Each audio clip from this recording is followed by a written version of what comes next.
Bisaatoo sheerii godhaa. Sheerii godhaa ka. Namni haasee nuti achuma yaada kee dabarsadhaan. Waatu naarsee dhufe dhugaa rabbiin. Shira tokkotu jira. Ijoollee kana karaa kaayaniitoo shira xaxaa jiran. Shira isaan xaxaanii akka waan bakka wanni siyaasa keessa ijoollee kana galchanii ijoolleen kun akka hin gargaaramne akka achi keessaa hin baane godhaa jiran jechaadha isinii galee. Kuni ta'uu hin qabu jechaadha. Kanaaf dhaamsa qaba warra waa akkasii maxxansee biraan naagaa shirri naa godhaa. Namatu na baasee ture jechaadha. Wanti jiru waa'ee ijoollee Saudi Arabiyaa malee waa takka iyyuu hin jiran. Kan biyya keessa jiranii biyya keessa dararamaa jiranii biyya isaaniitti iyyuu isaan nyaataa jira. Gaarii hin jiran isaan illee biyya abbaa isaaniitti nyaataa jira.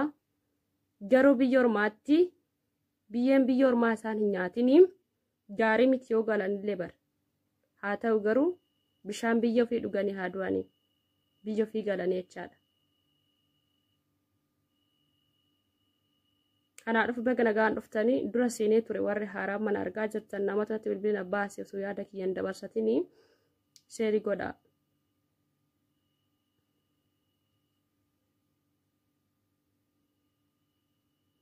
Baga nagaan dhuftan warri seenaa jirtan sheerii godhaa mi'aal tokko.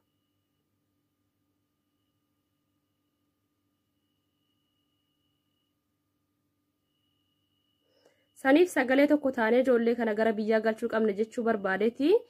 Namni immoo dhaamsa biraas qabaa jara biraan akkanaa geettaniin barbaada sheerii gootanii jechaadha. Warra shira akkanaa xaxaa jiran warra siyaasatti ijoollee kana makanii waa'ee siyaasatti maarree jedhaa jiran siyaasa adda bayaniitoo gargaaramuu qaban ijoolleen kun. Waa'een siyaasa ijoollee kana galchuu hin qabu jechaadha. Siyaasarraa baasanii ijoolleen kun gargaaramanii kan galuu qabanii jechaadha. Miknaan isaallee abbaan siyaasa geggeessullee abbaa fedhi haa ta'u erga Itoophiyaa ta'e hidhamee jira miti. Walaa Walaayittaa walaa Amaaraa walaa maarreekee erga Itoophiyaa taate hidhamaa jirtaa miti. Akka maqaa Itoophiyaatiin hundi isaaniitu gara biyya isaanii nagaadhaan galan goosisuudha malee shira xaxuun asitti maarree asitti mootiyyuu waa akkasii haasawuun barbaachisaa miti jechaadha.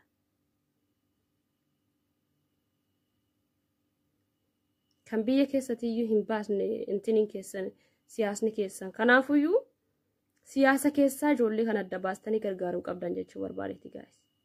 Warri maxxansitanii warri maarree jettan.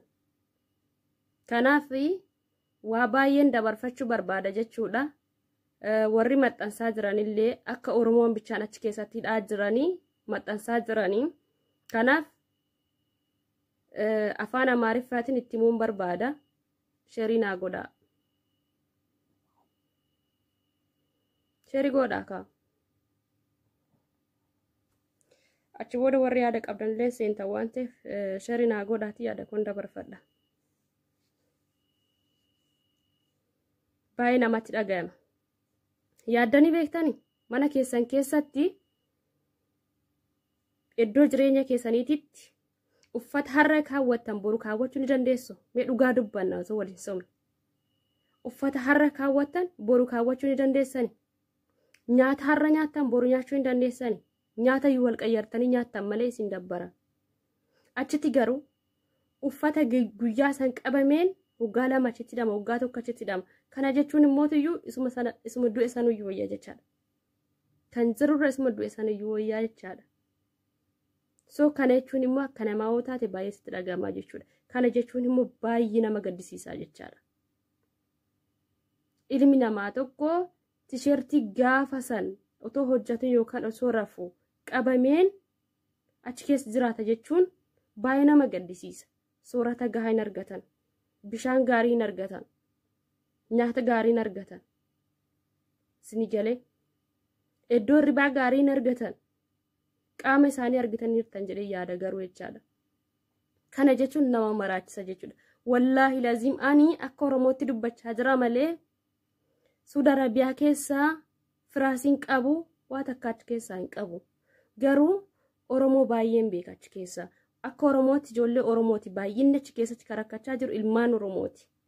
Yaadame gaaf biyya isaaniitirraa bahan bahaariin damassasanii kun bahaar keessatti dhumee siqaayii meeqan biyya san dhaqan. Erga biyya san dhaqan immoo yoo isaanii nu dabarte jedhaniitiin takka lama isaan akkana jedhan immoo qaban achitti onnaqan. Adagaarraa mi'a adagaa kam danda'aniitu deebi'aniitu namatanii jiraatan. Yaadanii beektanii akkasitti.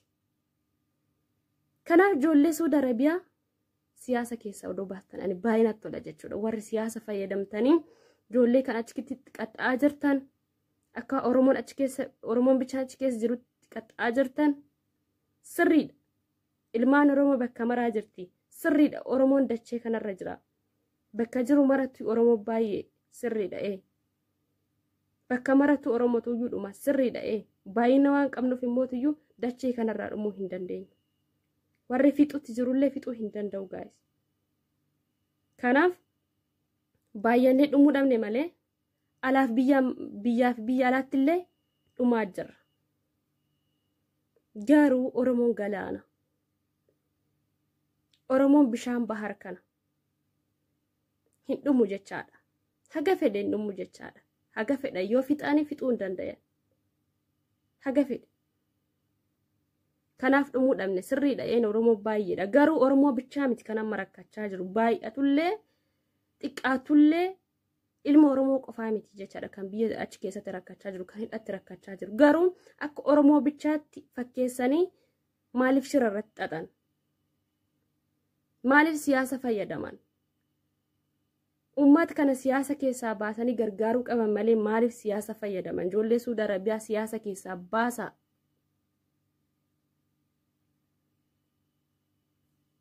Nama gaddisiisa dhugaa Rabbii. Akkasiniin jedha sheerii godhaan jirtan uummata ganaatirratti waan yaada kiyyaa waan aarii dhufeef dabarfachuu hin barbaadu gonkumaayyuu jechaadha. Sababni isaatis namni hin jiru. Yaadani dabarfachuu barbaade yaada Amaariffaa waa maxxansaa jiran jechaadha. Maaliifi ilmi namaa biyya qaba jechuudha. Namni kamuyyuu biyya qabaa jechuudha. Akkuma haadha fi abbaarraa dhalatu biyya irraa dhalatti qabaa jechuudha. Namni biyya malee hin dhalatu. Kanaafuyyuu osoo biyya qaban akkamitti biyya ormaatitti rakkatan? Jireenya gaarii kamitti galanii miti? Galaniitumaan biyya isaanii isaan haa nyaattu bishaan biyya isaanii dhuganii qarbii isaanii bakka beekanii warri isaaniillee sabbaranii. Isa dhugaa isiniin jedha Suudi Arabiyaa keessatti maaltu akka deemaa jiru hin beekna. Kan irraa ka'ee agarraatti. Kanaaf maaliif ijoollee Suudi Arabiyaa siyaasa keessan galchan? Ani kana aarse kanadha. Maaliif sagalee tokkoon uummata kana achi baasuuf hin yaalle? Maaliif sagalee tokkoon uummata kanaa hin iyyine? Kun kaan maxxansa kun immoo kaan hin maxxansa. Haraam isinitti hin ta'u ofii keessanii bakka gaarii jiraattanii yookaan immoo ol baatanii waan barbaadan maxxansitanii waa'ee isaanii dhistanii ta'u. Kun waa xiqqaatti ilaallamee ijoollee Yamanitti akkasii gubatan torbee takkarra bakka ajandaa jiraachuu maal achitti irraanfattan ijoollee san hagarraatti namni dubbataa jiru waa'ee isaanii. Maal namaa miti nama keessanii miti. Nama gara fuulduraa yaadu nama keessanii dhalatee akka keessanii guddateedha. Nama keessaniitti jijjiiramu yaadullee jarris.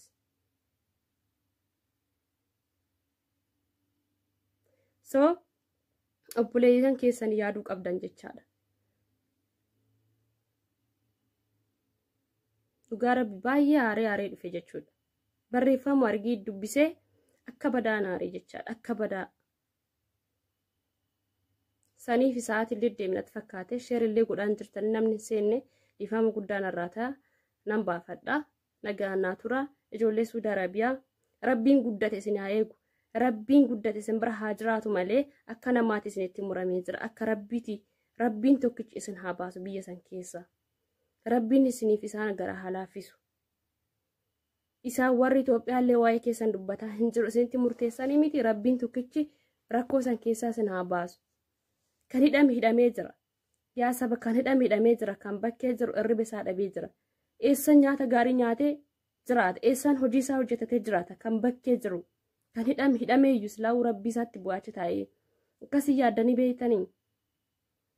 akkasitti galatooma waan aduukaa turtaniif ani garuu yaada guddaa dabarfachuu barbaade ture so amma garuu dhiisee jira sababbiin isaallee nama haganaa irratti ani yaada kan kun dabarfadhu kanan isiniin jedhu yeroo kamiyyuu isin cinaa jirra ijoolleen Saudi Arabiyaa abshira inshallah abdi rabbi rakkoo kana keessa hin baatanii furmaanni isinumaaf dhufaa garuu mootiyyuu warri ijoollee Saudi Arabiyaatti qoosa warri ijoollee Saudi Arabiyaa qalditti ilaalan isinillee mootii carraan akkana isin ga'e isin argisiisuun isiniin jedha nagaan tura ciao galatooma waan wajjin turreef